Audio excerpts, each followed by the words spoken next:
os primeiros lotes de vermelhas da Califórnia vieram da Itália, né? É irônico, né? Então ele introduziu na região de Itu essa atividade. Depois teve um outro, tem hoje um grande produtor também, que é o seu Jacob de Camilles também, né? É famoso nessa área. E também na questão de estudos tem a professora Krista Knatter, né? Em São Leopoldo, Vale dos Sinos. Também tem na parte de conhecimento, de classificação de minhocas nativas, né? Não tanto com fins comerciais. Tem o professor Gilberto Rigg, na USP, Instituto de Biociência, Departamento de Zoologia. Ele é uma sumidade em classificação no mundo, né, espécies de minhoca, ele é conhecido mundialmente. Depois temos na parte de verme composto, idôneos, né, as pessoas que falam, vocês são pessoas realmente que trabalham com isso, profissional, né. Tem o professor José de Marquil, hoje ele é aposentado, publicou um livro de fertilizantes orgânicos também para vocês que tiverem interesse em criar minhoca, é importante ter esse livro. Apesar de ele falar apenas de minhoca 5 folhas, 6 folhas, mas ele fala do trato que vocês vão ter que dar no esterco para melhorar a qualidade. Então é importante esse livro para quem quiser iniciar as atividades de criação de minhoca. Depois também tem o filho dele hoje que está na ativa, que é o professor Jorge Kiel, da Exalc, né? E depois tem a gente na região do Vale do Paraíba, que está estudando também, tentando levar essa questão séria, tratá-la com profissionalismo, né? E então, como comentei com vocês, em 85 a gente iniciou essa criação na faculdade aqui na região. E hoje, depois de 10 anos, ela se tornou realmente uma atividade que está gerando renda, até emprego, até interessante que os alunos que saíram no passado, né? Eles estão me ligando, olha professor, tem uma pessoa assim que é com outro minhocário, e eles estão montando, né? Então eles vão lá na faculdade ver como é que é o minhocário. Então até essa atividade está sendo boa até para o profissional, está sendo uma forma também dele prestar os seus serviços, né, na comunidade. Então essa atividade está gerando uma série de rendas e trabalho para as pessoas aqui na região, tanto até para os agrônomos, como também para aqueles que produzem, como a Edilene falou, que às vezes não tem nem produto, falta, né, produto para esse mercado. Então, já que vocês querem iniciar nessa atividade, convém saber o que é, como criar minhoca, o que é essa atividade. Então existe uma definição que é a seguinte: criação de minhoca ou minhocultura ou vermicultura, né, o manejo que você dá à minhoca. Tem o termo também apicultura, no caso para abelha, né, helicicultura, no caso para o escargot, tudo tem um nome relacionado à espécie. Ou ao gênero, né, para qual pertence a classe, né, o gênero ao qual pertence esses pequenos animais.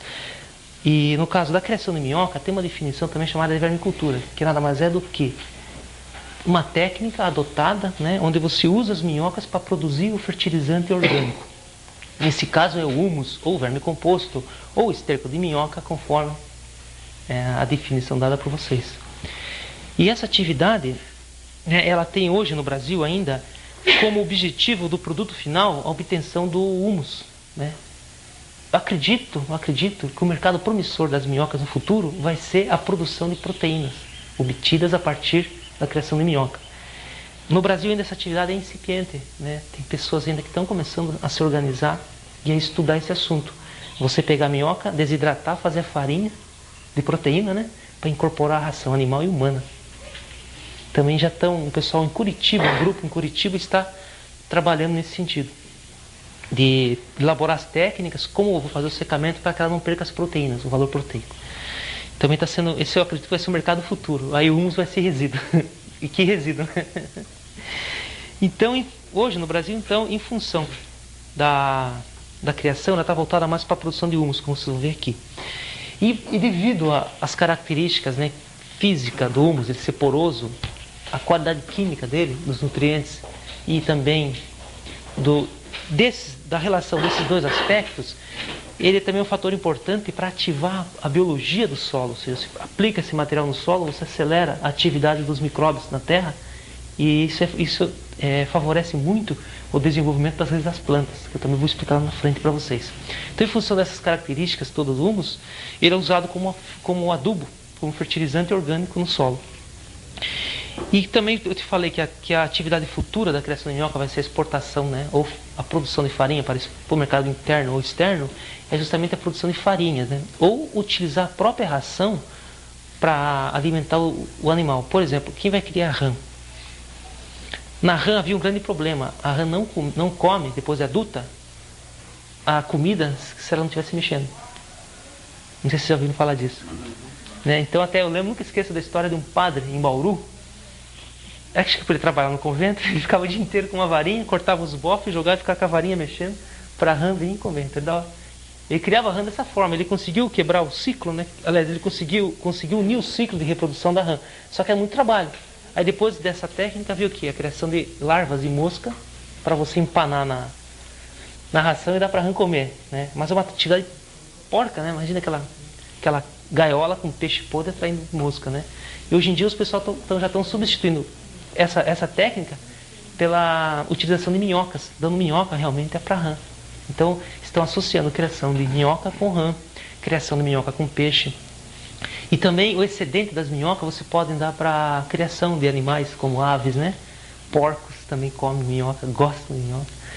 E é até interessante, eu fui visitar um produtor na Serra, ele tem um sistema de uma peneira, ele produz também 30 toneladas, bastante quantidade. E a peneira dele é rotativa, né? Uma peneira giratória. E que a peneira giratória, o humus cai no meio da peneira, no chão, e a parte pesada sai na ponta da peneira, na outra extremidade. Então sabe o que ele fez? A outra extremidade vai sair todo excedente da minhoca. Ele fez um galinheiro. Então quando ele vai peneirar, ele abre o galinheiro, as galinhas ficam lá embaixo se alimentando do excedente de minhoca. Então ele usa essa minhoca como uma complementação alimentar para os animais. Então também essa é uma outra combinação que a gente pode fazer também. Para quem for querer criar minhoca, também pode produzir humus e associar uma outra atividade para complementar ela. Entende? Fechar um ciclo, né? Recicla a matéria orgânica e ainda usa a minhoca para alimentar os bichos. Bom, então o presente curso, né, vai tentar proporcionar a vocês o máximo de informações atuais sobre esse assunto, né, de técnicas também, para que vocês possam, a partir daí, começar a planejar o empreendimento de vocês de acordo com a capacidade financeira, de acordo com a estrutura que vocês têm hoje. A intenção é essa, que vocês partam, né, para essa atividade, mas iniciando com aquilo que vocês têm hoje, né? Então a intenção do presente curso é isso. É fazer isso, passar essas informações para vocês. Bom, outra coisa. Nós vamos criar minhoca, a gente vai trabalhar com ser vivo, né? Minhocas, um verme da terra. Então eu tenho que saber alguma coisa das minhocas para mim poder saber por que eu estou usando essas técnicas, por que eu estou fazendo a raspagem do canteiro. Existe uma explicação biológica para isso. Quando eu vou comprar uma minhoca, quando é que eu sei que ela é adulta, quando é que eu sei que ela é jovem?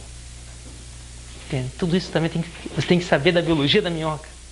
Você tem que saber dos fatores ambientais que atuam na minhoca. Então, na primeira parte do curso, né, depois de fazer uma pausa para o intervalo, eu vou abordar a parte mais biologia e fatores que afetam as minhocas no meio ambiente. Para desse conhecimento geral, né, de minhocas, uma apresentação que é a minhoca para vocês depois passarem a compreender o porquê as minhocas nativas não vivem em cativeiro.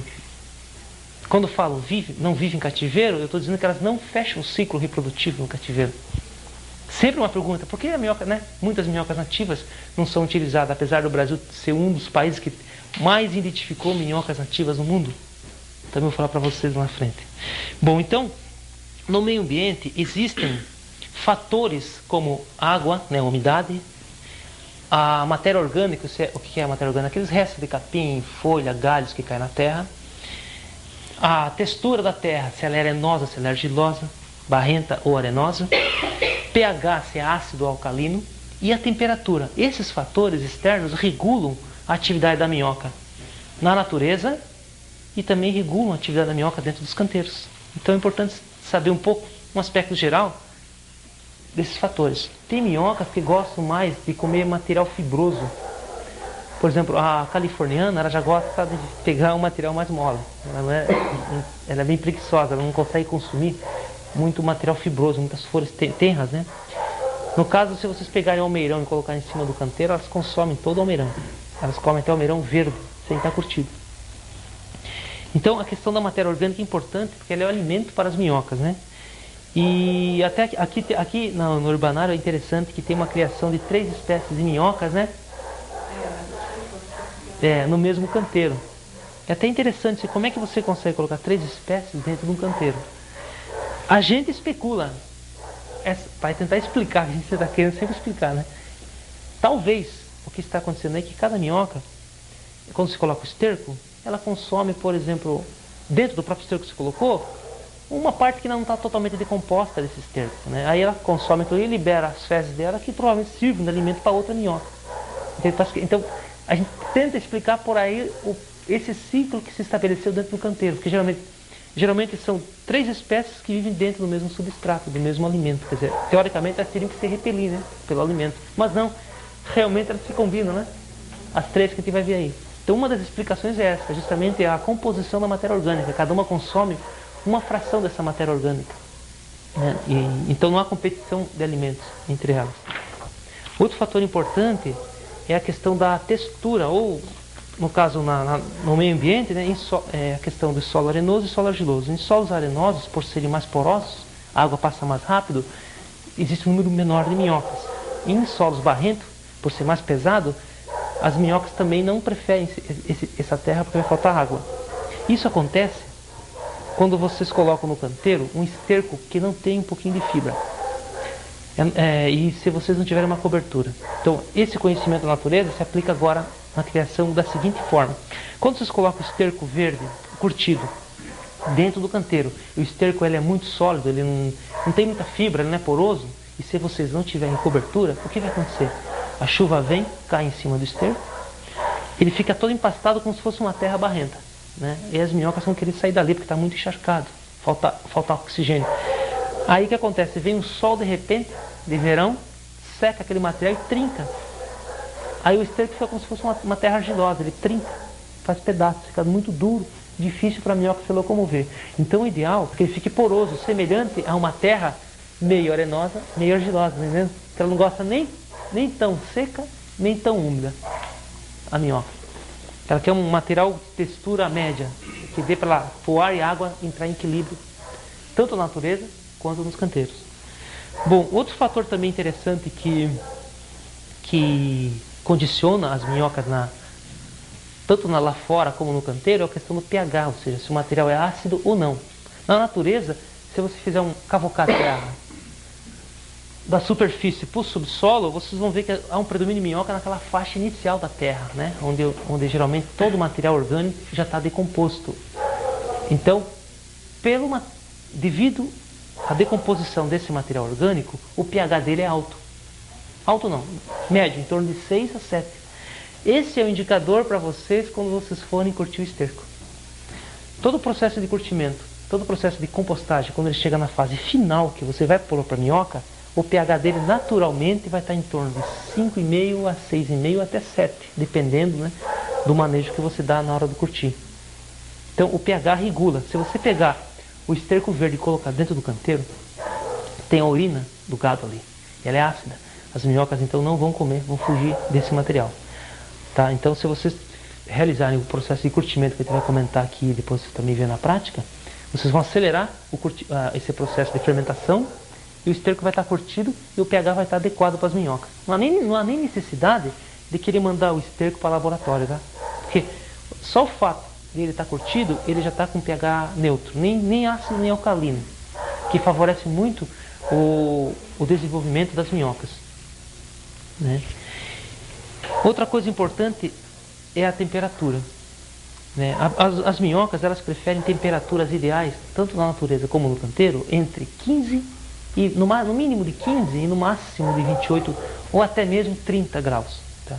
Por que isso aí? Estou falando isso porque quando vocês estão fazendo o curtimento do esterco, muitas vezes, a primeira vez, até eu vou recomendar uma técnica para vocês, quando vocês forem fazer pela primeira vez, tomar esse cuidado. Muita gente faz o curtimento, acontece com a gente isso até hoje, apesar de estar 10 anos fazendo isso, sempre acontece isso às vezes. A gente faz o curtimento e olha o esterco está curtido, acha que está curtido. Aí a gente coloca no canteiro e umedece, porque ele fica seco em cima, né? De repente a gente volta no dia seguinte e, pô, mas as minhocas não estão no meio do canteiro, né? A gente vai pôr a mão, está quente. Ou seja, a temperatura elevou novamente. Então a temperatura é um fator importante que regula também a presença da minhoca. Então o ideal é que depois que vocês curtirem o esterco, ele vai estar à temperatura ambiente. E outra coisa interessante também, eu vi uma foto da Califórnia, Itália. Tem um canteiro rente ao solo com uma capa de gelo em cima, né? E nem por isso eles param de criar minhoca no inverno. Então por quê? Porque o humus, o esterco, ele é úmido, tem água. Então em dias que estão muito quentes, você põe a mão lá dentro, ele está frio. Em dias que estão frios, você põe a mão lá dentro, ele está quentinho. Ele vai regulando, né? É um regulador térmico, a água, né? Então, essa questão de temperaturas extremas é polêmica, tá? Claro, eu estou falando aqui porque está na literatura. Se vocês forem ler, vai falar disso, né? Aí eu falo, pô, eu fui lá no curso e ele não disse. Mas estou falando para vocês, na prática mesmo, a gente vê que a temperatura alta do curtimento é que realmente, a temperatura alta do esterco dentro do canteiro é que afeta a minhoca. A temperatura externa não tem tanto problema, porque a própria umidade do esterco regula, entende?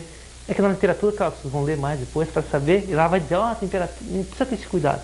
É tomar cuidado com a temperatura dentro do canteiro, não com a temperatura externa, entendeu, né?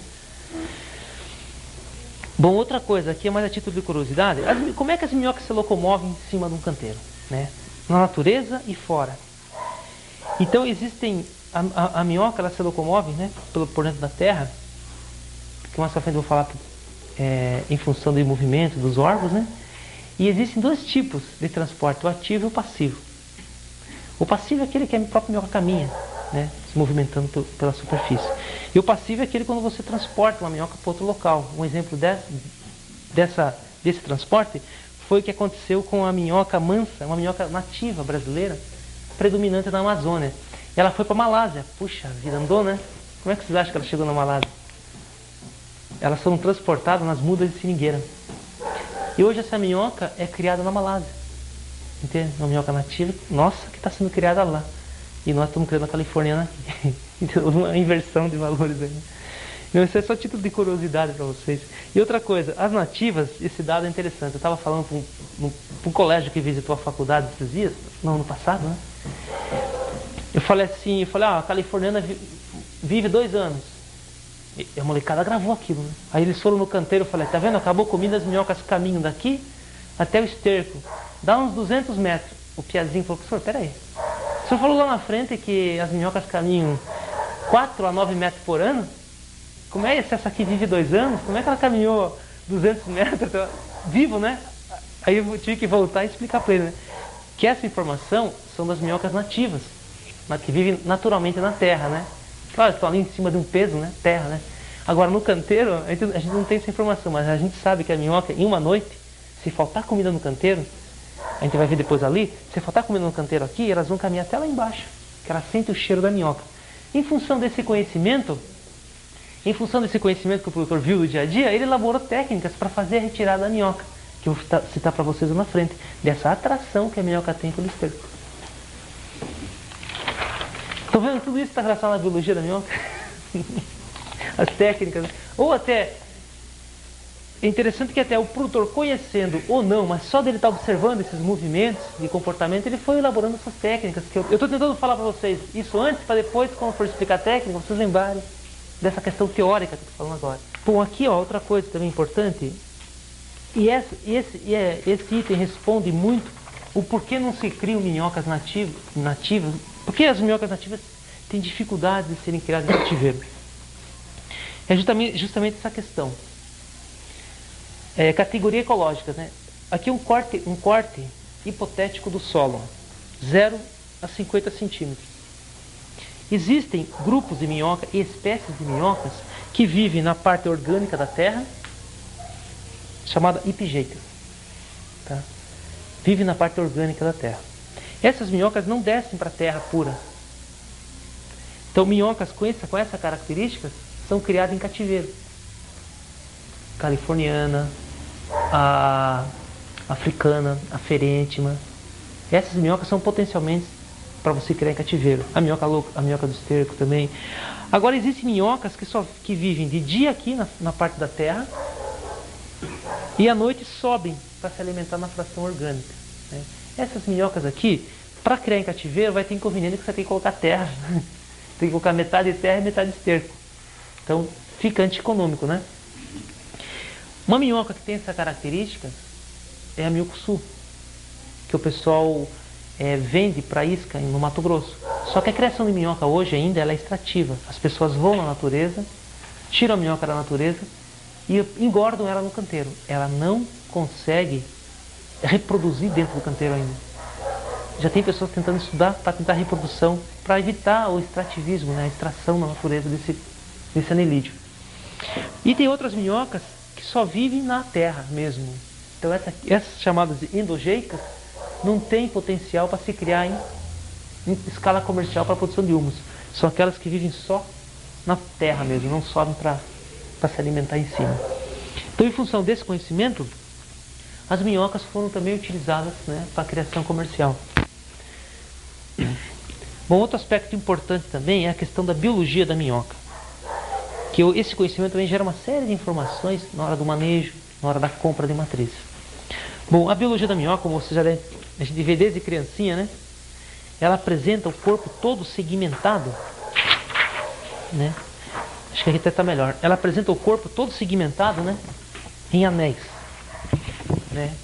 E o número de anéis variam entre 120, entre 160 a 200 anéis no corpo.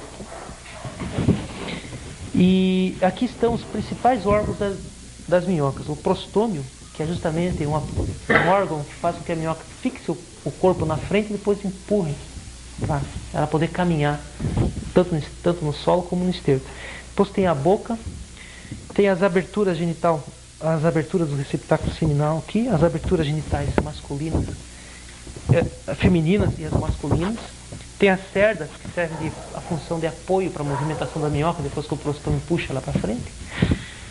Os poros dorsais, onde saem os líquidos que defendem ela da luz do sol. E o ânus, onde sai o adubo. Essa questão do corpo segmentado responde àquela pergunta curiosa de todo mundo que quer criar minhoca. Sempre me perguntam, então talvez aqui eu vou antecipar. Professor, pode minhocas de espécies diferentes cruzar entre si? Dizer que não, eu estaria mentindo, mas é provavelmente impossível. Pelo que se tem de conhecimento hoje, provavelmente isso é impossível. Por quê? Geralmente a abertura masculina de uma espécie encontra-se, por exemplo, que tem 1, 2, 3, 4, 5, 6, 7, 8, 9, 10, 11, 12, 13. 13 anéis. Provavelmente, em outras espécies, a abertura genital feminina encontra-se no 10º anel e não no 13º. A mesma coisa acontece com os anéis masculinos, tá? Com a abertura genital masculina. Pode ser que ela esteja no outro número, no outro par de anéis. Então, na hora da reprodução, vou apresentar para vocês, vamos ver se você consegue pegar um ao vivo também. Uma minhoca entra dentro da outra e faz a cópula. Então, se for espécies diferentes, elas não vão se encaixar, né? Que quando uma encaixa a parte masculina aqui, a feminina dessa não consegue encaixar na masculina dessa. Porque os anéis não estão no mesmo segmento. Então, só minhoca de mesmas espécies conseguem, até segundo as últimas informações, se reproduzir. Existem aqui, nas minhocas, acho que para aqui é melhor, né? Nas minhocas, todo mundo vê aqui, né? Existe aqui na minhoca não sei se dá para falar um órgão, mas uma estrutura chamada clitelo. Esse clitelo, quando a gente for pegar a minhoca e ver ela internamente, vocês vão ver que todos os órgãos principais das minhocas encontram-se para cá. Corações, cérebro, o sistema nervoso central, todos se concentram aqui, né? E há informações de que se você cortar a minhoca para cá, há uma regeneração. Agora, se você cortar a minhoca para cá, você acaba ele matando, porque você corta justamente o local onde estão os órgãos vitais, né? Isso até produtores que comentam, estou trabalhando lá, de repente corta a cauda, regenera. Isso até tem sentido ela regenerar, porque aqui só tem intestino. Para cá é tudo igual, só tem o intestino de órgão vital. E enquanto que aqui tem uma série de importantes, né, como o cérebro, coração, que se cortar realmente morre. Não é que eu cortando a minhoca, ela igual a planária, né? Que vai dobrar, não. Ela regenera, não é que ela dê origem a uma outra espécie, viu? Um outro ser, né? Deu para entender, né? Quanto ao órgão interno também, a minhoca, né? Ela é, na verdade, um tubinho, né? Que se estende da boca até o ânus, como estava naquela gravura. Então aqui mais ou menos é o critério, tá? Daqui para cá aparecem todos os órgãos que a minhoca apresenta. Os principais órgãos internos da minhoca é justamente faringe, moela e intestino. FMI. FMI, é boa ideia. FMI. É faringe, moela e intestino, que são justamente os órgãos da minhoca. A minhoca se alimenta, né? Esse material passa pela faringe, passa pela moela, que funciona como um moinho de bola, né? Que tritura, isso é impressionante. A minhoca, você vê um esterco todo endurecido ali, aquela estrutura grosseira, depois você vê o húmus, uma estrutura porosa, né? Então isso tudo passa pela moela da minhoca e vai sendo triturado. Ao ser triturado, ele passa para o intestino da minhoca, onde tem uma série de micro-organismos, né, que vão ainda auxiliar mais a decomposição do esterco. Né? Aí sai um material lá de qualidade superior ao esterco que foi dado de alimento. Né? Sai um material mais estabilizado, que a gente diz, sai o humus, que eu vou explicar depois na sua frente para vocês. Outro fator também importante, né, que a gente conhecer, porque vai saber assim, bom, se eu tiver 2 minhocas, ali 30 dias eu vou ter quantas minhocas no canteiro? Esse fator importante a gente conhecer é a reprodução da minhoca. Como é que ocorre? Bom, a minhoca é um verme hermafrodita. O que quer dizer isso? Ele tem órgãos femininos e masculinos no mesmo indivíduo, porém não se autofecundam. Necessitam que venha um outro indivíduo e faça o cruzamento e a troca de sêmen, né? E quando as minhocas se fundem para a reprodução, elas apresentam esse aspecto. Vamos ver se a gente consegue encontrar depois na prática ali, né? Essa situação. Você tem uma minhoca aqui, ó.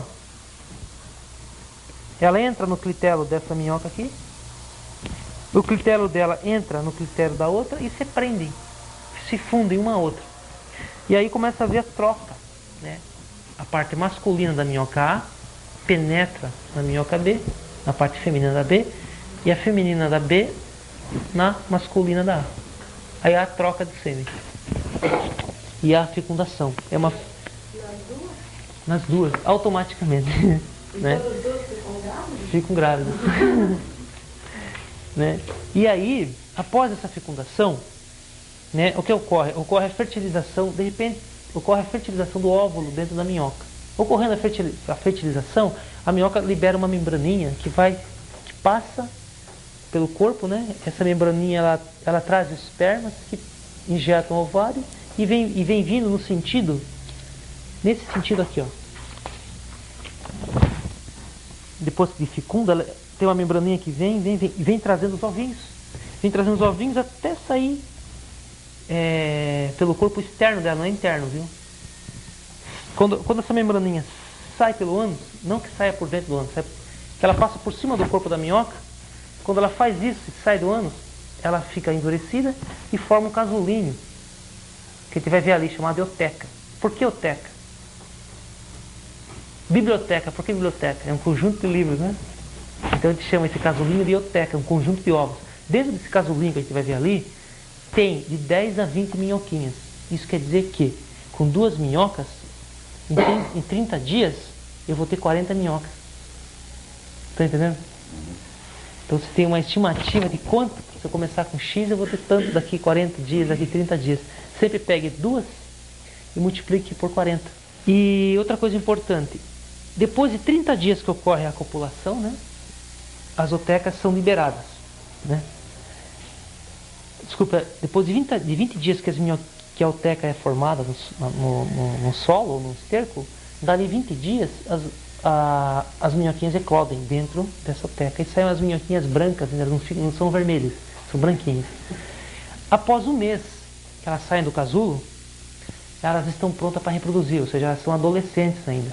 Como é que eu sei que uma minhoca é adolescente e quando é que eu sei que uma minhoca é adulta? Em função do clitelo. As minhocas adultas apresentam aquele anel no corpo dela bem desenvolvido. Então essa minhoca é madura. Então quando vocês forem comprar matriz, é bom observar isso. Pegar um lote que não tenha, que haja um predomínio de minhocas com clitelo bem desenvolvido, que está levando um material maduro, né? Um pessoal com potencial de reprodução muito mais rápido do que aquelas que não têm clitelo ainda, que são as jovenzinhas, que são as adolescentes.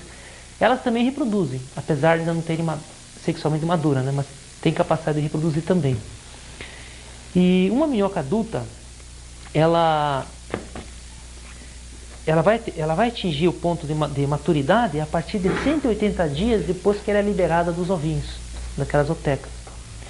E o tempo de vida da minhoca, na literatura falam de 6 a 8 anos, citações bibliográficas, né? E também dizem que numa criação, né, ela leva 2 anos. Que claro, ela está ali se alimentando, se reproduzindo, gastando energia. Depois também tem a questão das retiradas, das peneiragens. Então você provoca todos aqueles estresses na minhoca, né? Mas a média de idade dela gira em torno de 2 anos. Bom, outro item importante também na questão das minhocas é como é que ela se locomove dentro daquele material que está ali no canteiro, né? Bom, para ela se locomover, as minhocas apresentam em cada anéisinho dela, daqueles 200 anéisinhos do corpo, quando se faz um corte nela, isso só dá para observar com uma lupa. Vocês observam que existem estruturas laterais chamadas de cerdas. E essas cerdas têm a função de fixação e apoio para as minhocas quando o professor puxa ela para frente, ela apoia e faz esse movimento no solo. E existem 3 tipos de cerdas. Isso aqui serve até para identificar as minhocas. Surge dúvidas sobre minhocas. Tem uma minhoca do colarinho amarelo, no colarinho branco, que muitas vezes ela invade o canteiro. É enorme, é bonita também. Ela consome esterco também. Só que você não vê ela em conjunto. Mas para a pessoa que vai iniciar a criação, e você vê uma californiana ali, né, e vê essa minhoca, com o tempo ele vai distinguir, mas no início ele vai ter dúvidas se realmente aquela é californiana. Então o que tem que fazer? Você passa a mão no sentido ânus, cabeça, ânus, boca, você vê que ela apresenta uma, como se diz, uma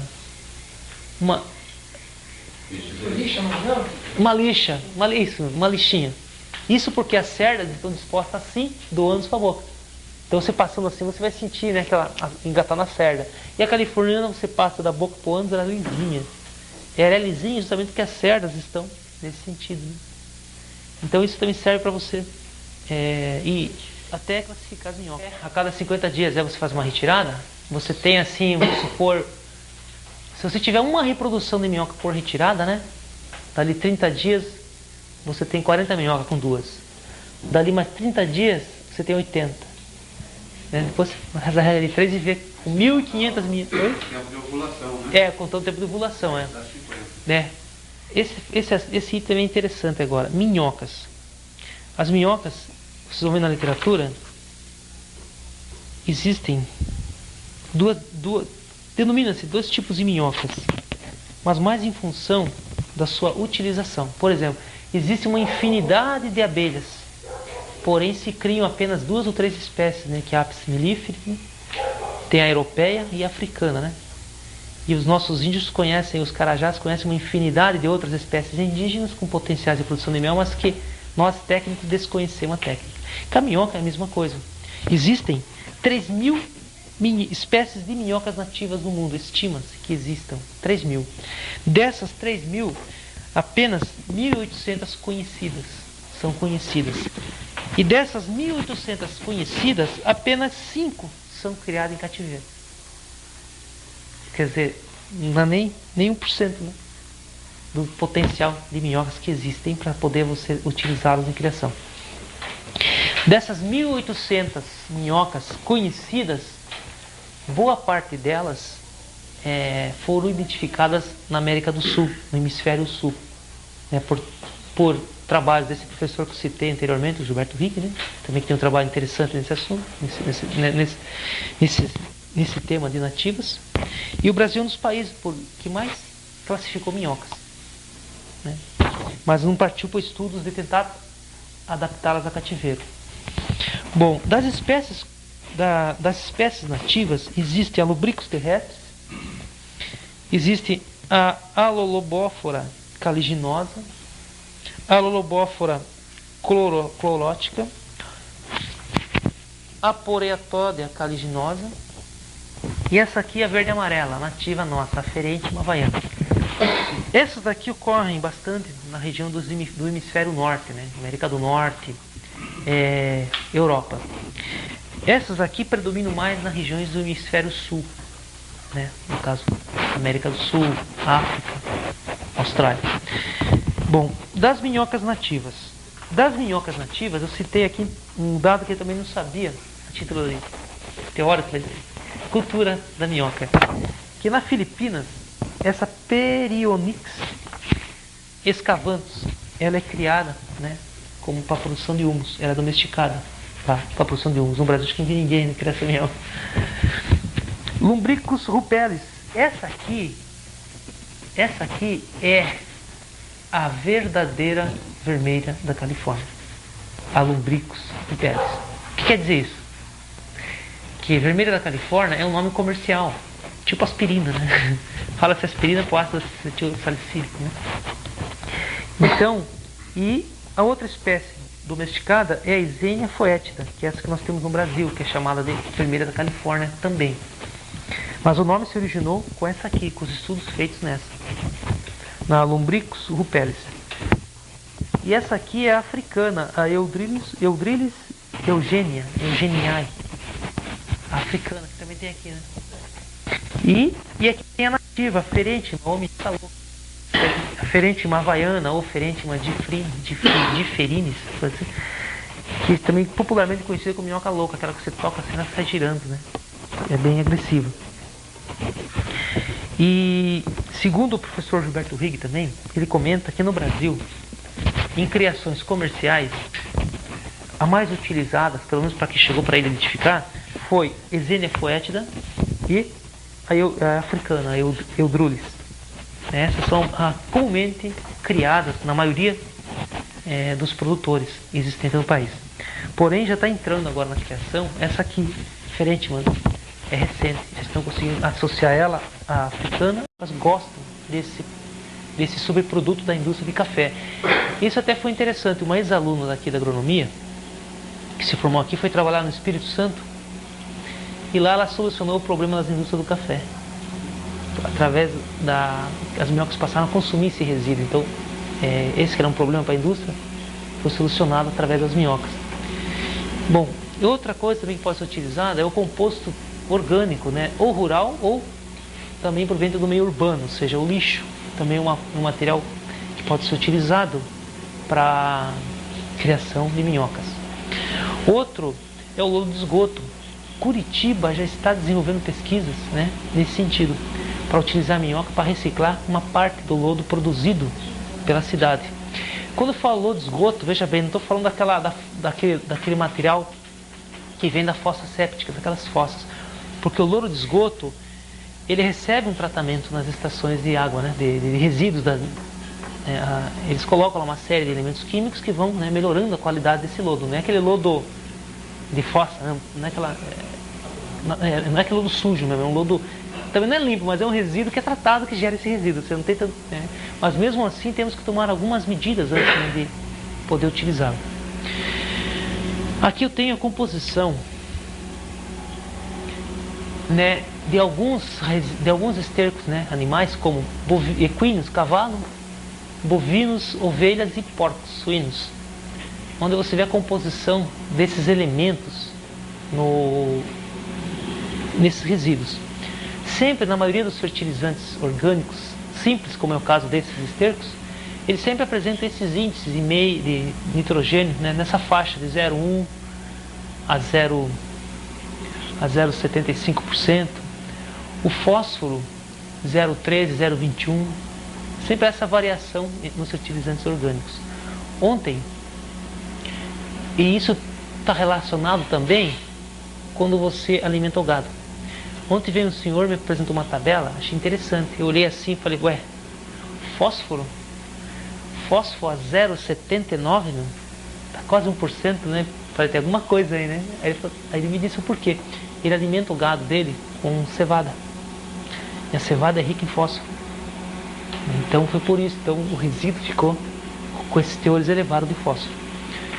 E mais ou menos praticamente nesses resíduos, as variações são essas que acontecem na composição química que serve para a alimentação das minhocas.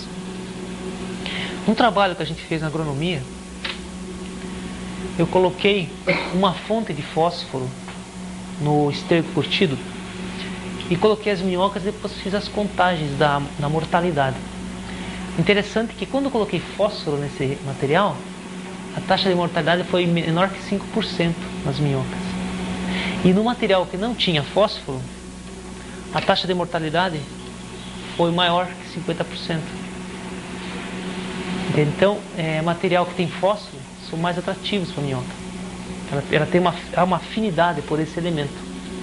Então, quando o senhor fazer o curtimento ou o preparo do composto orgânico, adotar medidas que evitem perda desses elementos.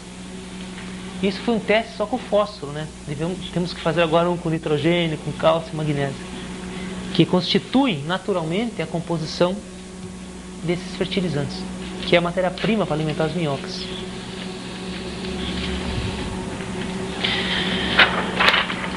Aqui eu tenho o preparo. Bom, outro item, né, após vocês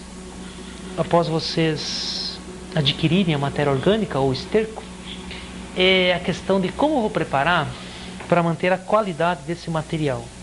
Então, medidas que eu vou ter que tomar para evitar perdas desses nutrientes.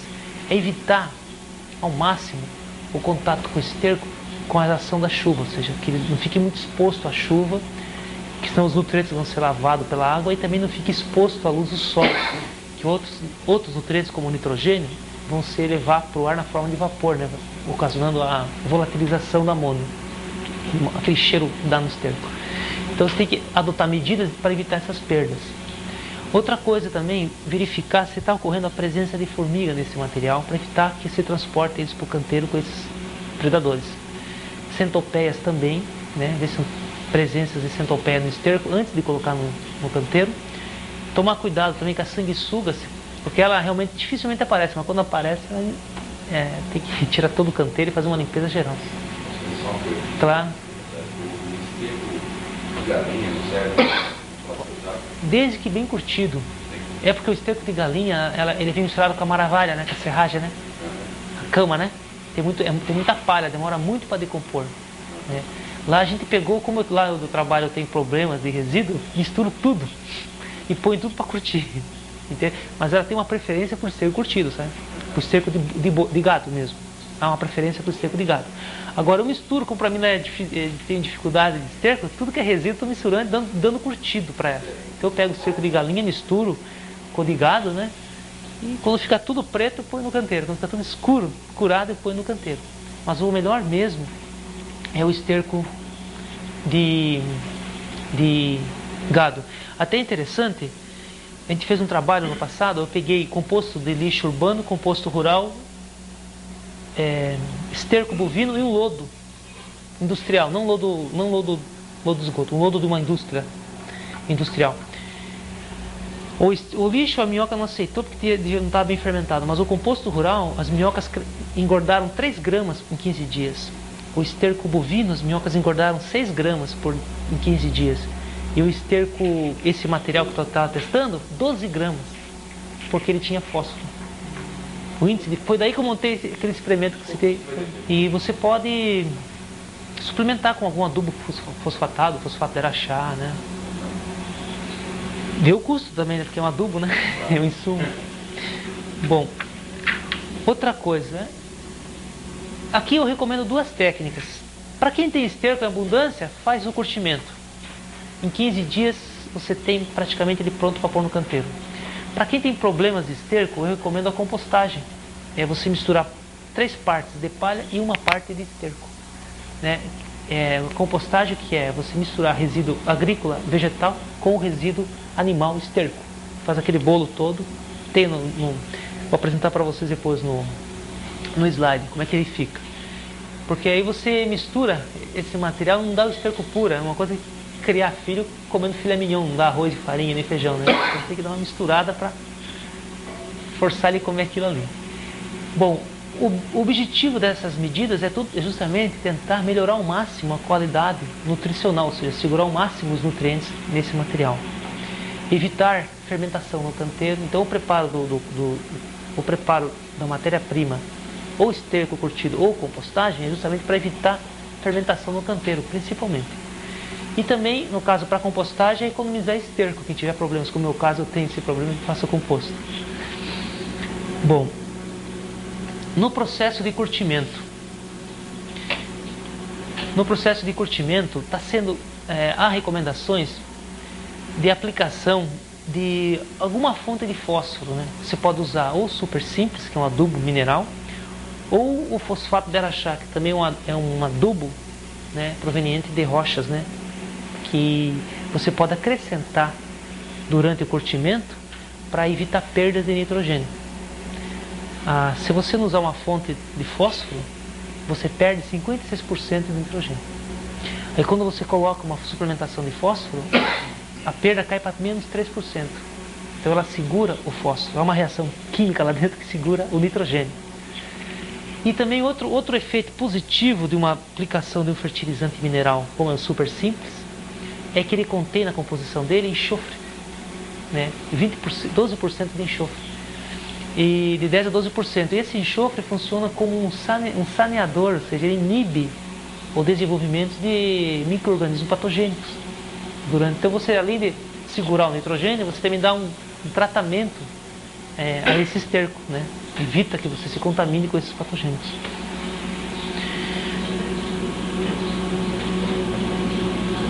Aí a quantidade a aplicar varia. Isso que eu estava conversando com você, né? Essa questão é extrema variação, né? De 400, é quase 500 gramas ali, né? De 450 a 90 gramas por cabeça. Como assim praticamente? Você vai comprar um esterco, ele fala, eu tenho lá 10 cabeças de gado, né? Só que você pegou tudo misturado, né? Então quando você vai fazer o curtimento, você faz a regrinha de 3, né? Vamos supor 1 quilo por cabeça. Vamos supor meio quilo por cabeça. Então eu vou usar 5 quilos, né? Para 10. Um esterco que tenha 10 cabeças de gado. Quem cria gado, já assim que caiu, ele está pondo, né? No estábulo, né? Agora quem vai comprar o material bruto, né? Pode fazer essa relação. Bom, quem vai fazer a compostagem, né? Tem uma recomendação que você pode aplicar de 2 a 3 quilos de calcário e mais meio quilo de P2O5, ou seja, de Super Simples, por metro de comprimento do canteiro, da leira, da pilha de compostagem. Também serve para ativar a população microbiana, né? Para acelerar a decomposição e segurar o nitrogênio. Bom, aqui eu tenho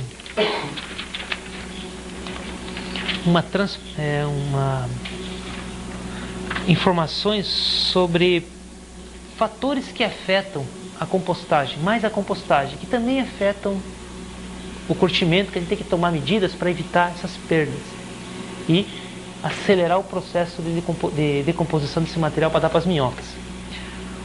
Os fatores que afetam principalmente o curtimento e a compostagem é justamente a umidade e a aeração, que está condicionada à temperatura. Então a temperatura é o indicador desses dois fatores. Por quê? Quando você amontoa esterco ou composto, o que acontece? A população microbiana, os micróbios começam a degradar esse material e liberar calor, não é? Aí o que acontece? Há um aquecimento da massa. Naturalmente o ar quente sobe. O ar quente subindo, há sucção interna. Natural, o ar frio entra, oxigenando o material e ele continua fermentando, né? Então a gente tem que trabalhar com a natureza e adotar medidas técnicas que auxiliem esse processo natural para eu não ter que toda hora lá revirar as leiras, tá? Claro, falando isso hoje, em um dia, não vão absorver, tá? Essa informação assim para fazer amanhã. É uma questão, depois com a prática, a vivência, vocês vão dominando isso aí. Como é que aquece? Imagina nesse quartinho fechado aqui uns 30 pm daqueles grandão pulando aqui, fazendo ginástica, né? Quando a gente entrar aqui, tá aquele bafo, não tá? Eles estão liberando energia. A mesma coisa acontece na leira de curtimento. Os micro-organismos estão ali em atividade, por isso que a temperatura aumenta. Bom, fator umidade. Claro, aqui está um pouco acadêmica aqui a transparência, né? Cheia de explicações, né? Vou tentar dar uma explicação do essencial. A umidade, ela é necessária para a vida, né? Então os micro-organismos ressentem muito a falta ou excesso da água durante a decomposição da matéria orgânica, tá? Como é que eu vou fazer? Que medidas eu vou ter que adotar para que a água não falte? Para que eu não precise ter que revirar e aguar toda hora, porque eu não tenho tempo, pô, né? Às vezes não tem tempo. Então, que medidas? Procure evitar material que não esteja uma granulometria muito fina. Procura pegar o esterco e misturar com um pouquinho de palha para ele ficar mais poroso. Lembra que eu falei para vocês o terreno arenoso e argiloso, né? Então procura fazer que ele fique uma estrutura mista, não fique nem fino nem grosso, para que o ar possa circular internamente e a água também, consequentemente, vai entrar em equilíbrio, ar e água. Então é importante que você tenha um material bem poroso, se mistura esterco com resíduo de palha, para ele ficar poroso durante o curtimento e depois colocar no canteiro. Bom, como é que eu vou fazer então o controle da umidade? Bom, no caso da compostagem, você monta as leiras e põe um vergalhão, uma barra de ferro, tá? E aguarda no dia seguinte você vai lá e tira a barra de ferro. Se ela está quente, ótimo, deixa como está, não vou revirar. Agora, se ela está fria, se ela estiver fria, duas possibilidades estão acontecendo quanto à umidade: ou falta ou excesso. Se for falta, você pega a enxada, corta, né? Tira um pouco a leira, assim você descasca a pilha e você vê se tem falta ou não. Se ficar muito seco dentro, é porque tem falta d'água. Então o que eu tenho que fazer? Cortar a leira, tombar e umedecendo, tombando e montando lá novamente. Enfio a barra de ferro. Aí no dia seguinte eu venho, tirei, opa, ótimo. Esquentou? Ótimo, deixa fermentar. Para compostagem. Excelente. Outra situação, eu vou lá, a barra de ferro está fria. Aí eu tiro, ela está até molhada, encharcada. Então eu corto a leira de compostagem e monto elas com pequenas alturas e em pequenas dimensões de largura. Estreitas, em comprimento, estreitas e compridas e com uma altura mais ou menos a altura do joelho. Para quê? Para ela perder essa umidade. Quando ela perdeu essa umidade, eu coloco a barra de ferro. A temperatura esquentou novamente, ajunto essas pequenas leiras e amontou. Dá trabalho, falando agora? Dá, porque vocês não estão habituados a trabalhar com esse material. Então no início a gente apanha um pouquinho, mas depois aprende.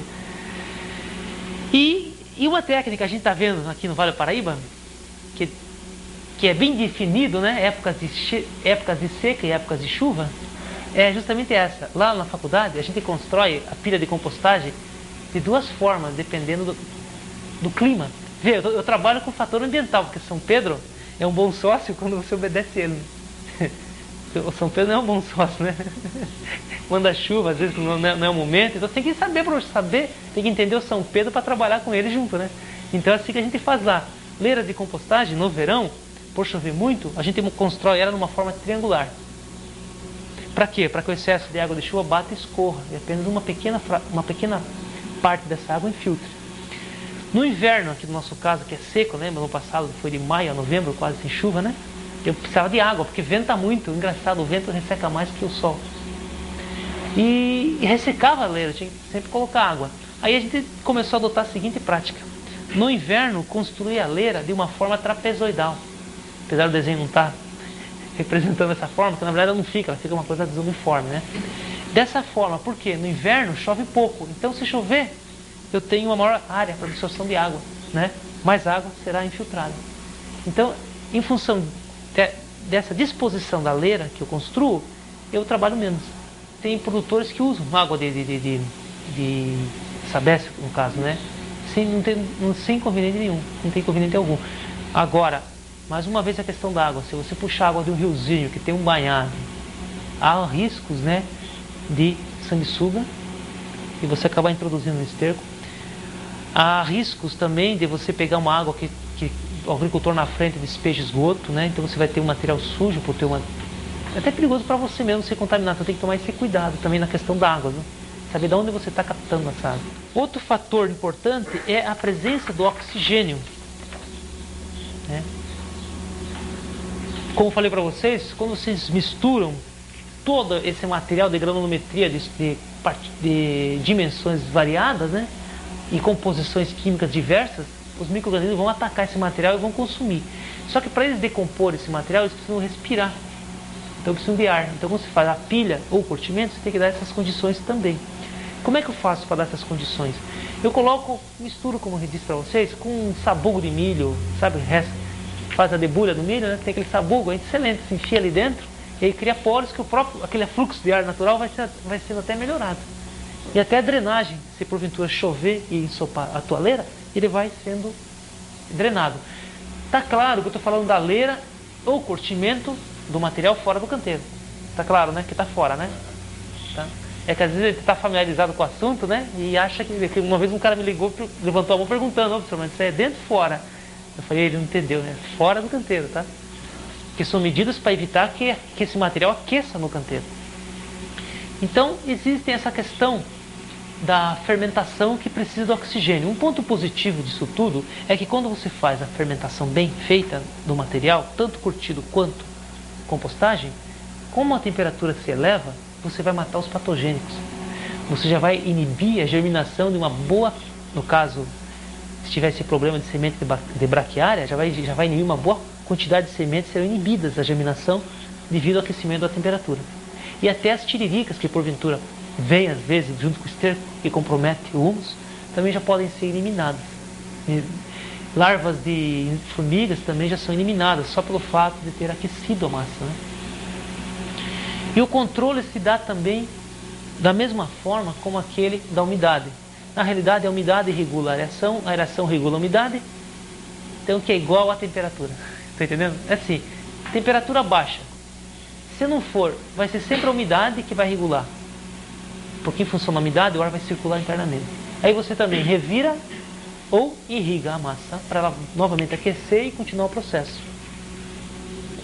Como eu falei para vocês, claro que vocês não vão ter um termômetro e todo dia não há necessidade. A gente, a título de estudo, fez e a gente chega a um gráfico assim, ó, temperatura ambiente, né, 15 graus. Depois que eu ajunto esse material para curtir ou fazer a compostagem, ela vem e sobe para praticamente 70 a 75 graus. Até achei interessante que eu tenho um slide ali que aparece eu colocando uma barra, né, de ferro na leira de curtimento. Aí um senhor que está assim falou, professor, então ela sobe, a temperatura sobe, como aquele gráfico que o senhor falou, quer dizer então que a gente tem que esperar derreter aquele vergalhão? Eu estava tirando sarro, né? Mas na hora que derreteu que tá bom, né? Há informações, né, que dizem que chega até a 100, ou seja, pega fogo. No caso para lixo, né, geralmente. Geralmente com o composto rural, por ser feito manualmente, a temperatura não chega a tanto como eu falei agora, assim, extremas a 80, mas chega a 65, 60 vocês conseguem pegar, tá? Então ela aquece, estão aqui mais ou menos uns 30 dias, depois ela começa a descer, mais ou menos uns 60 dias. A partir daqui, dependendo da temperatura, você já pode colocar no canteiro, em 60 a 70 dias. Aqui tem uma coisa interessante que eu vou antecipar para vocês. Quando vocês colocam o esterco curtido no canteiro, ele está nessa fase aqui, né, de bioestabilização. Aí quando vocês colocam ele para a minhoca comer, a minhoca consome e transforma em humus. Ela acelera essa etapa do processo. Isso eu vou passar lá para frente depois.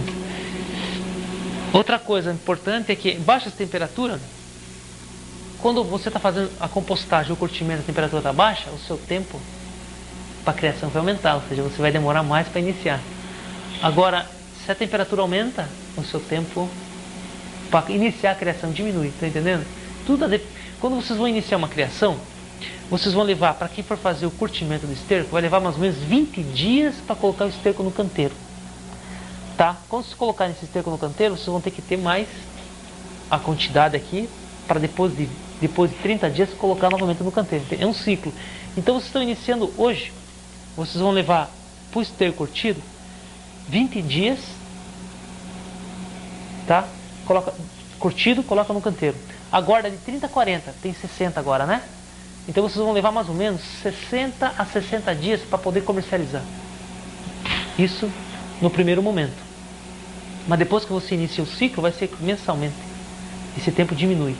Agora, para quem vai adotar a compostagem, como uma forma de preparar o material para a minhoca se alimentar, vai levar 70 dias, mais ou menos, para ter uma segurança, para quem vai iniciar. A gente consegue até 45, mas a gente faz uma série, como estou mais tempo estudando, consegue manejar. Mas para vocês que vão iniciar, vocês vão levar 70 dias para fazer a compostagem, para estar pronta. 70 depois coloca no canteiro. Dali 70 mais 40 vai dar 110 dias. Então, para quem vai optar pela compostagem para economizar em esterco, vai levar 110 dias para comercializar o primeiro lote, né, do produto. E para quem vai fazer o curtimento via esterco, leva 20 mais 60, de 20 mais 40 a 60. Então cai pela metade, né, quem vai usar a técnica do curtimento.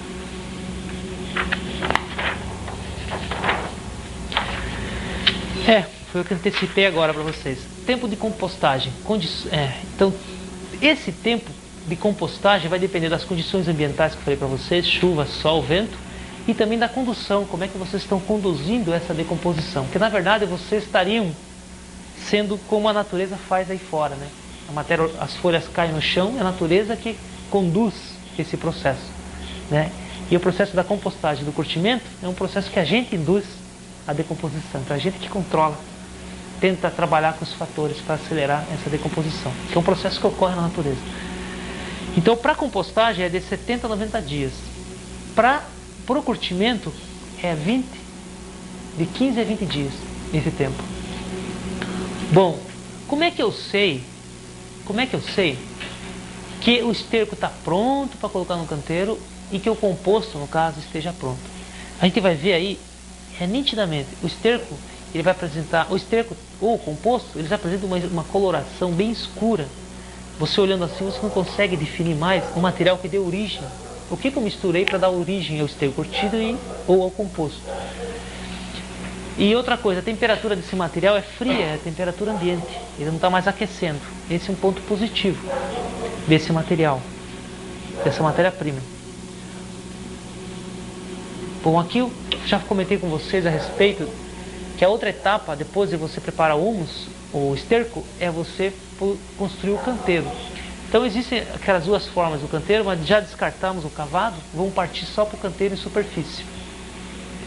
Os canteiros em superfície, eles poderão ser simples ou conjugados. Canteiro simples é um canteiro único, né? Você tem ele, 2 metros de largura por 10 de comprimento, né? E o comprimento varia em função da quantidade de material que você tem para colocar no canteiro.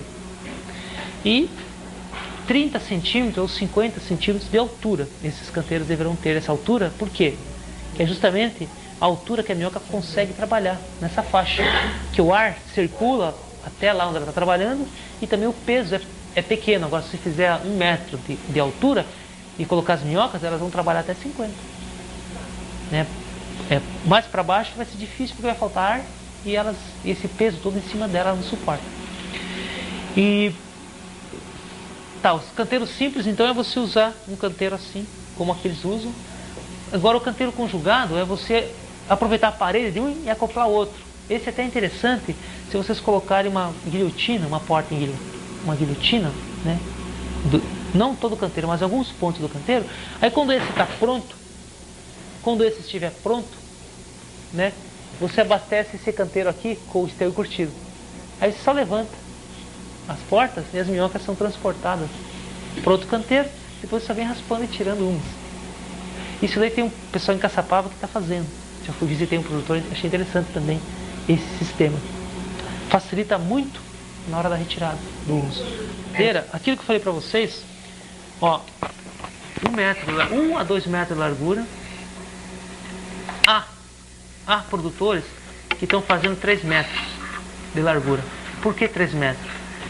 Eu já entro com o caminhão lá dentro, despejo e faço o curtimento dentro do canteiro. Preenchi todo o canteiro de 3 metros de largura, eu entro com a pá carregadeira lá dentro. Isso para quem for produzir em grande escala. É uma mega produção. Mas para gente que está mais modesto, né? E esses canteiros são bastante eficientes também. 2 metros ou 1 metro. O que vocês é 2, João? 1,20 metros de largura. E o comprimento varia em função da quantidade de estercos que vocês vão ter para produção. A altura sim tem que ser respeitada. Então a largura e o comprimento variam em função do... Você faz a sua adequação. Altura.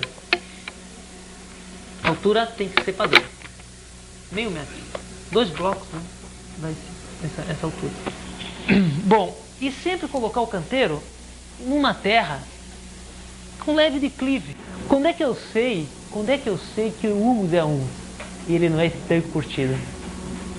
Eu sei que o humus é humus, que você vai ver fisicamente isso lá fora agora. Ele fica escuro também, granulado, diferente do esterco. Ele fica leve, bem soltinho. Visualmente, né? Você vai ver um canteiro em produção que você vê a camada que a minhoca está trabalhando e a camada que ela não trabalhou ainda.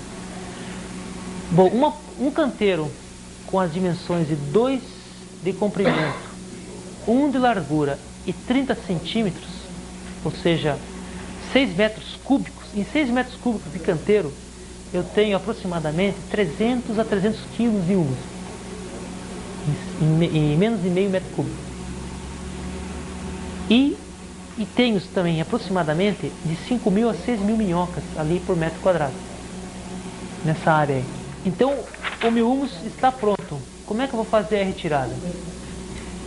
Se você fizer aquilo, umedecer no início e ter uma cobertura, no fim de 40 dias o teu humus vai estar mais ou menos com 60 a 50% de umidade. Aí você faz a retirada dele. O que acontece? As minhocas, elas trabalham em movimentos circulares até lá embaixo. Então elas consomem o esterco e produzem o humus, tá? Então boa parte da população de minhocas estão no fundo do canteiro. Aí o que alguns produtores estão fazendo? Pegar aquele saco de batata vermelho e colocar o esterco curtido e umedecer bem e distribuir ele em cima do canteiro. E aguardar 2 dias.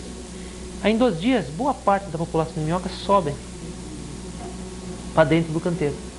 Desculpa, dentro do saco.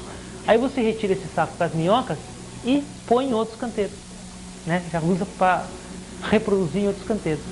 Antigamente, como eu falei para vocês no início, a gente descarregava todo o canteiro e peneirava para separar a minhoca. Hoje o peneiramento é apenas para dar uma melhorada, né? Que as matrizes já são retiradas antes. Outra forma também é de você não usar o saco e ir raspando.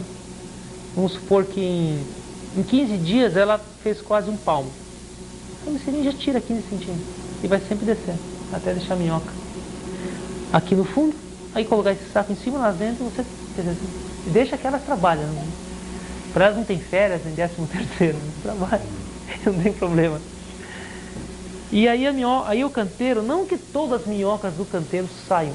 Claro, vão existir minhoquinhas no canteiro ainda, tá? Porque na peneira você vai ver também que vai haver umas perdas.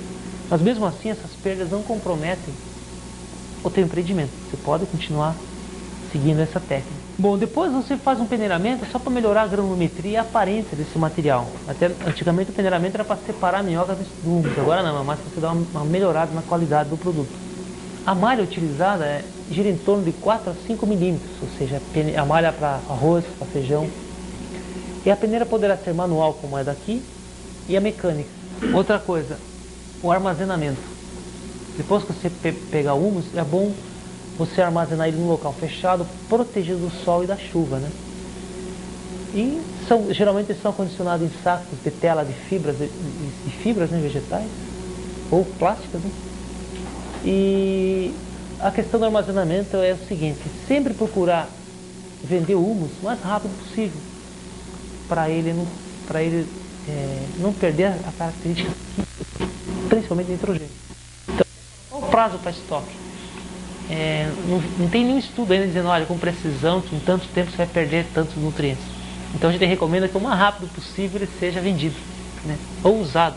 No bom senso, não deixar mais de um ano. Vou dizer para você, não estocar humus para vender mais de um ano, usando o bom senso, né? Não que eu tenha me baseado em algum trabalho já publicado, mas não mais que um ano. Usando o bom senso, né? Bom, aí as minhocas elas poderão ser comercializadas de 2 formas: ou a minhoca em si para isca, para o mercado de isca, e também o adubo, né? O humus ou com verme composto. Aqui eu tenho um dado. Esse dado aqui é um dado até que não é, eu não vi no Brasil essas informações. É minhocas utilizadas para iscas. E minhocas também utilizadas como fonte de alimentos para criações, como eu falei para vocês no início, rã, peixes, frangos. Para isca, existe um padrão norte-americano que é o seguinte: as minhocas para isca elas deverão ter um comprimento de 6 a 7 centímetros e um diâmetro de 3 a 3,5 milímetros, né? O corte dela assim, tem que ter grossura. O interessante é que... as embalagens são de papelão parafinado ou caixas plásticas, que você coloca as minhocas ali, coloca água, ela mantém úmido para você poder transportar e vender para o teu cliente. Dizem que nos Estados Unidos tem até o Disque Pesca, né, que você liga e fala, ó, Semana Santa eu não como peixe, eu vou ter que pescar na quinta, então quarta-feira eu quero a isca. Você já encomenda com antecedência. Aí eles levam de motocicleta, de moto na sua casa. Bom, as embalagens, né, elas são vendidas em 0,25 litros, e vão ter mais ou menos 50 minhocas. As embalagens de meio vão ter 100, as embalagens de 2 litros e meio vão ter 500 e as embalagens de 4 litros vão ter aproximadamente, nem aproximadamente, vão ter 1000 minhocas, porque devem ser contadas, né? Mas nos Estados Unidos, né? Primeiro mundo, deve ter uma exigência em cima disso. Isso tudo por quê?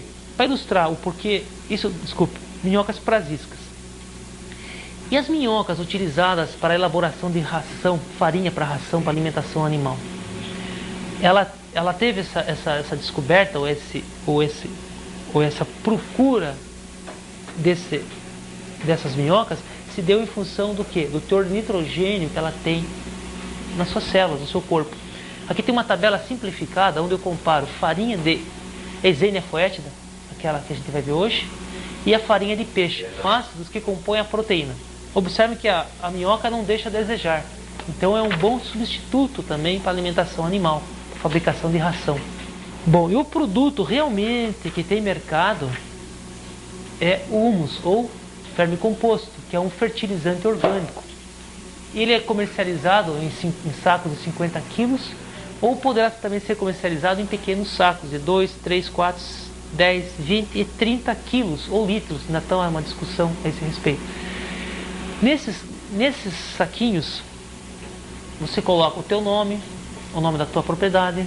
Se quiser colocar a composição química, também coloca a composição química aproximada do humus, o endereço do produtor. Bom, outra coisa, a utilização do vermicomposto, né? Em função da sua composição química, o vermicomposto, né? Ele é utilizado no solo para obtenção, para a produção agrícola, né? Ou seja, para a obtenção de produtos agrícolas. Quando a gente pega a composição química da terra vegetal, do esterco animal e do vermicomposto, a gente observa que até o pH da turfa é muito baixo em relação ao esterco e ao humus. Então não tem por que comercializar a terra vegetal, competir no mercado em qualidade de preço, em preço com a qualidade, dizendo que o humus apresenta uma qualidade superior em relação ao pH. O teor de matéria orgânica do humus, né, também, nitrogênio apresenta essa relação. E um fator importante é esse aqui, ó. Esse fator aqui é muito importante. Sabe por quê? Em função do equilíbrio de carbono e nitrogênio, eu sei se o meu material é humus ou não. Isso tudo porque existe uma tabela, um gráfico, que diz que quando eu tenho um produto que tem uma relação de carbono e nitrogênio entre 30 para 1 a 12 para 1, ele não é humus. Quando eu tenho uma relação entre carbono e nitrogênio entre 11 para 1, de 12 para 1 para baixo, esse material é humus, porque entrou na fase final de decomposição, ou seja, ele não fermenta mais, não tem mais fibra. Em outras palavras, então, um princípio prático dessa questão é o seguinte: vocês observam ali que o esterco tem 18 para 1 de carbono e nitrogênio, né? 18 para 1 de carbono e nitrogênio. Isso quer dizer que o esterco não é humus. Como assim? Como é que eu sei praticamente? Tá vendo aqui, ó? Ó. Olha a coloração da água em cima. Eu tenho matéria orgânica para se decompor. Esterco verde. Por isso que a relação de CN dele, a relação carbono-nitrogênio nele, está em torno de 18 para 1, 26 para 1. Depende da análise. Agora, por que eu sei que o humus, que o adubo de minhoca é humus? Ou seja, no esterco, a quantidade de humus é muito pequena, ele está verde, não decompôs. E no adubo de minhoca, a quantidade de humus é mais elevada. Por isso que a relação de carbono e nitrogênio é menor que 12 para 1. E está em torno de 11 para 1. Está vendo aqui? Aqui eu tenho o humus. E aqui eu tenho a mesma água. A mesma água de torneira que eu coloquei. E você vê que a água está clarinha. Ou seja, não tem mais matéria orgânica para... Não é que não tenha, a quantidade aqui está muito baixa. A quantidade de humus aqui é maior. Ou seja, a matéria orgânica aqui já virou humus. Enquanto que aqui, ó, o esterco ainda vai virar humus. Então o esterco quer ser humus um dia. Todo esterco quer ser humus um dia. Se eu colocar o esterco na terra, ele vai decompor na terra ainda. Então a terra ele vai competir com a planta. pelos nutrientes. E quando eu coloco o humus, ele já está estabilizado. Ele vai até segurar os nutrientes e dar na boca da planta, na raiz da planta.